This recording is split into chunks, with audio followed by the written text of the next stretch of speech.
So I realize, as most of us probably do in this space, it's a mythological story. It was a human writer trying to share some sort of details about an experience with a great flood in their particular location and community several thousands of years ago. And the writer attributes much of what he or she is saying to God, right? Much like we do in our own lives. God is the divine scapegoat. She gets the heat for a lot of the doo-doo that happens in our lives. So we enter the story post-flood. What was read for us this morning from Patricia and Anthony in Genesis 9. And God promises, you heard, never to flood the world again. I will never flood the earth again, destroying all flesh, I promise. And I have questions about this because we've had several tsunamis since then. We've even had our own floods in Phoenix over the past week. And I question at times, has God kept God's promise? Or was this promise put upon God by the people of the day? God says that there would be a rainbow in the sky, and it will be a reminder to God, God's self. Now, I'm pretty much all about rainbows. I fly rainbow flags. I have a rainbow sticker in my car. Not because I identify as queer necessarily, but because a rainbow signifies diversity. But the rainbow in this story tells me that God may have a really bad memory and potentially some anger issues, which is not a great combination, to be honest, especially when you're talking about someone or something as powerful as God. Which leads me to wonder, now if God gets angry again and in God's rage, God doesn't notice the rainbow off in the distance, what's going to happen? And I don't really like the story to be used for children in Sunday school, although I shared a little bit with the kids. It's really a violent story. And we've cutened it up. I guess it's cute when 2 of every animal go into the ark along with the family, but it's not so cute when all of the other animals and all of the other humans end up murdered by God in a flood.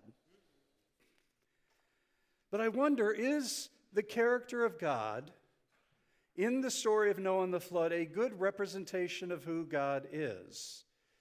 Is this story about the character of God or more about the character of people and humanity and our perception and our understanding of God?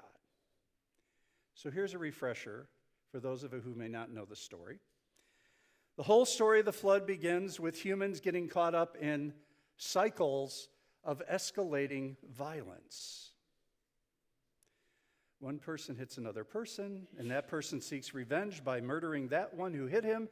Then someone murders a person in their family. The cycle of violence continues. It escalated until human violence, we are told, threatens to wipe out all of humanity. Cain and Abel were brothers who started this cycle of violence. And there was a Jewish commentary who says, a simple reading may bring to mind a brutish, archaic existence in which people fight, steal, and destroy without restraint. So do you remember back to when God created humanity? Back in Genesis 1, the first earth people, the mud people, Ish and Isha, those first Homo sapiens. And God looked upon everything God had created, and God said it was very good. Well, now God looks upon the world and all the violence in the world in the story of Noah, and God no longer thinks the world is really good at all. In fact, now God looks down upon the earth, and the story says, God was sorry she made humankind on the earth, and it grieved God's heart. God was sorry. God was sad. God experienced grief over the violence of the creation, over the violence of the creatures that were made good, that were made very, very good, and had fallen into being very, very bad. Whatever the emotion behind God flooding the earth and destroying everything in it, this beautiful mythological story, the point is that God was violent because humans were violent. Is that our human perception, or is that God? God responds in the story to violence with violence. And then God comes back to humanity like a violent abuser and promises, I will never do it again. Unless God forgets and in God's grief and anger doesn't see the rainbow off in the distance, it makes me think maybe we're all in danger a bit. So this, in my opinion, an accurate description of God. Is it? Or is it a description of humanity? There is so much violence in the world. At least that's what we're perceiving now. And it may be because we're constantly barraged with it through social media. We don't need God to be violent too. A vengeful God who decides he makes a mistake, and as I shared with the children, decides to reboot is not my idea of God and does not agree with what most of the sacred writings have to say about God. A God who would destroy the earth and its inhabitants except for one righteous man and his family and a handful of animal species, that God, to be very honest, is not worth our worship unless you're worshiping that God because you're attempting to appease the angry, spiteful, judgmental God. So Brian McLaren, how many of you heard about or heard from or heard of Brian McLaren, a progressive theologian? In a book entitled A New Kind of Christianity, he says this: the Noah story, in which God wipes out all living things except one boatload of refugees, has become profoundly disturbing for me. A God who mandates an intentional supernatural disaster leading to unparalleled genocide is hardly worthy of belief, much less worship. My question is, can you get an ark at IKEA? I'm being kind of heavy, so I had to add a little humor. I think you can get everything at IKEA. Now you may be asking, Pastor, why in the world are you using this obscure and depressing story when we are focusing on stewardship, right, Jane? Jane may be asking this. This last Stewardship Sunday, where did our sweet and peaceful theme of healing waters disappear to? We recognize that our world is once more full of violence as it was in Noah's time. And hasn't it always been full of violence?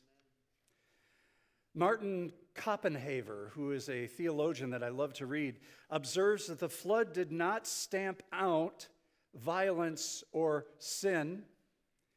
Violence and the sin, he says, nevertheless boarded the ark along with Noah's family and all the animals on their way to their new beginning. And the cycle started all over again. Wow. I was at an action at the Capitol on Wednesday, which was Universal Children's Day, by the way, November 20th, with one of our partner organizations, Uncage and Reunite Families Coalition.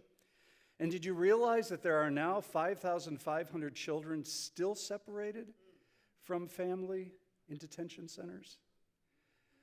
1,556 of those children are literally lost now in the system. This is a flood of injustice. And it shows the worst of our humanity and reveals American injustice.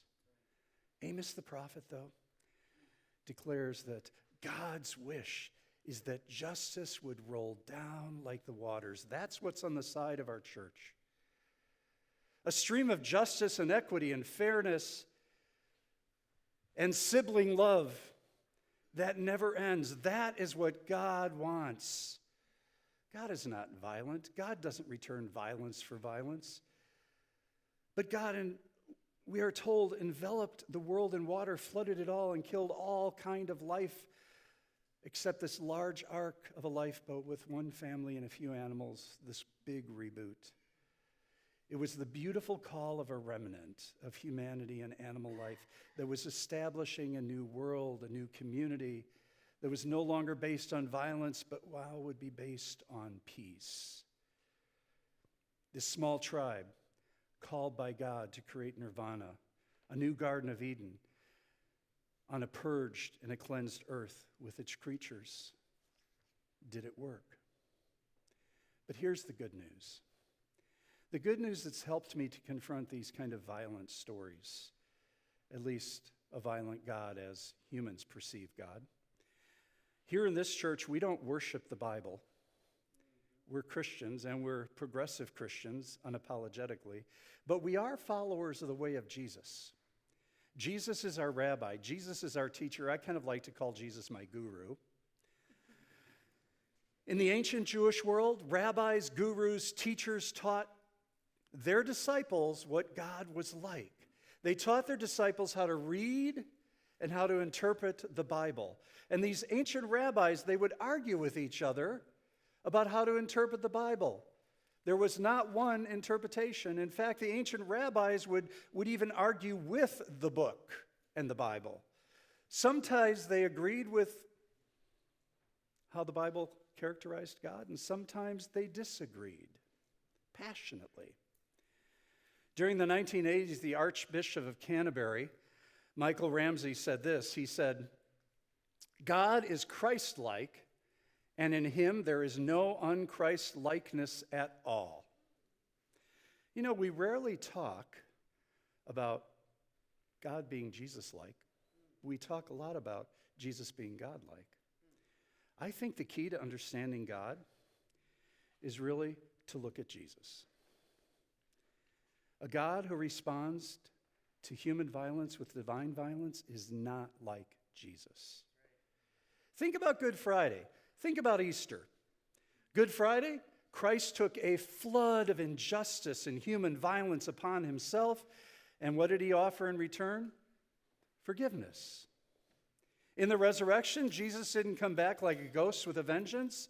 Jesus offered peace to those who betrayed him and didn't stick with him. And he told his followers to continue in a way of nonviolent love, justice, and resistance. This depiction of God in the Noah story is really problematic because it's a depiction of a human God. You see, God doesn't have a violence problem, contrary to popular belief. We humans are the ones that got the violence problem. The truth is, the violent flood doesn't really come from God. The violent flood comes from humanity. Genesis reveals that the human violence is like a cold that is passed on from one person to another. This violence sometimes has a spirit of its own. And then in this reading from Noah, it provides a striking parallel to our society in the midst of global climate crisis and change, doesn't it? There's no single act of environmental sin or indifference that's caused the earth to heat up. It's a combined effect of billions of small, violent actions against the earth and environment across the globe. And as with the generation of the flood, the waters are rising around us slowly, but we still have time to examine our actions and to change those actions.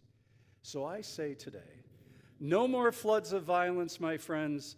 Let's advocate for floods of justice. And I ask you, are you with me? No more floods of violence, my friends. Let us advocate for floods of justice. Yes? Can we flood our block? Can we flood our neighborhood? Can we flood our city? Can we flood this world with justice? My friends and comrades, this work of justice and equity, it is tedious work.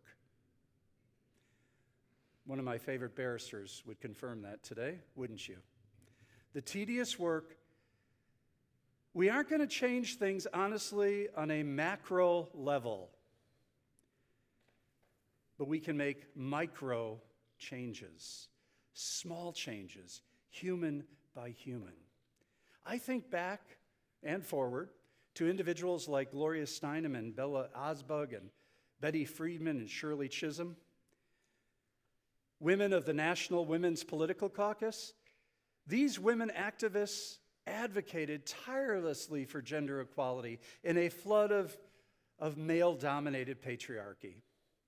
They advocated actually for women to be able to have credit cards and secure loans without male co-signers. And that didn't happen till 1972. Do we have gender equality on a macro level yet? But those micro moments have brought change. I think of a woman like Greta Thunberg. I've talked about her a lot. 16 years of age, right? Generation Z. She is the voice for Mother Earth. She's calling out the flood of abuses to our planet. Have things turned around on a macro level? Is the whole world recycling and eating less meat and riding bikes and walking and taking public transportation? No, but Greta is making a difference on a micro level, person by person, heart by heart. In fact, 16-year-old Greta inspired 81-year-old actress Jane Fonda to get arrested in Washington for 4 weeks in a row as she's addressing climate change in her own way. And I think of our own trans spectrum group that meets here at our church in Phoenix. Well over 100 members of transgender, gender-bending brothers and sisters who meet here at FCUCC every Saturday amid the flood of anti-transphobic rhetoric around bathrooms. They seek justice and a voice for full inclusion for their community. Is every bathroom non-gender specific? No. Not even our bathrooms, because we have some issues with those bathrooms. But they work to change on a micro level, knowing that global macro change may take centuries. It's the same with us in our spiritual community. Those of us who gathered under the guidance of Stu around the book, Spong's book, Unbelievable. We now more clearly understand the fullness of our inclusive God and Jesus who calls us into the mystery. Do we understand it all from a macro level? Obviously not, but we got down to a bit of the micro with that 25 people. So Prophet Micah, yes, there is a flood of violence and injustice right now. But I'm expecting a coming flood of justice, micro moment by micro moment. Here at First Church UCC, we do a lot of micro stuff, working toward macro change. What we do may appear small, insignificant, a little drop in the ocean of injustice. But together we are causing a flood of injustice and justice to begin to flow. It's the Starfish Story. Worn out, but effective. As you know, there was a young girl who was walking along the beach upon which thousands of starfish had been washed up during a terrible storm. What a beautiful sound. She is upset with the starfish. Something. So when she comes to the beach, right, she sees the starfish. She would pick one starfish up and throw it back into the ocean. And people watched her with amusement. She'd been doing this for some time when a man approaches her and says, "Little girl, why are you doing this? Look at the beach. You can't save all the starfish. You can't begin to make a difference. Why bother?" Micro, small, insignificant. The girl's crushed, deflated. But then a few moments, she bends down and she picks up another starfish. And she hurled it as far as she could back into the ocean. And then she looks at the man and, of course, she says, "Well, I'll add this, on a micro level, I made a difference for that one starfish."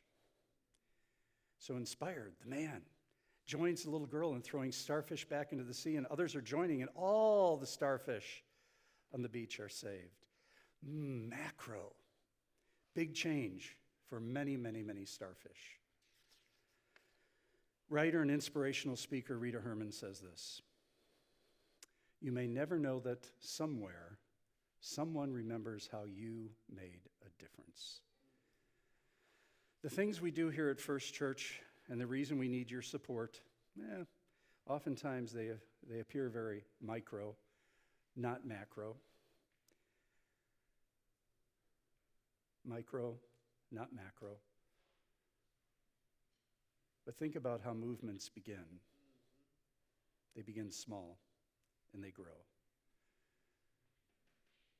They begin micro and then they become macro. And so the question is, how do we share not only justice, but how do we share God's love and goodness and grace and mercy in the world on a little micro level, and then it grows into a macro level? So you may never know that somewhere, someone remembers how you made a difference.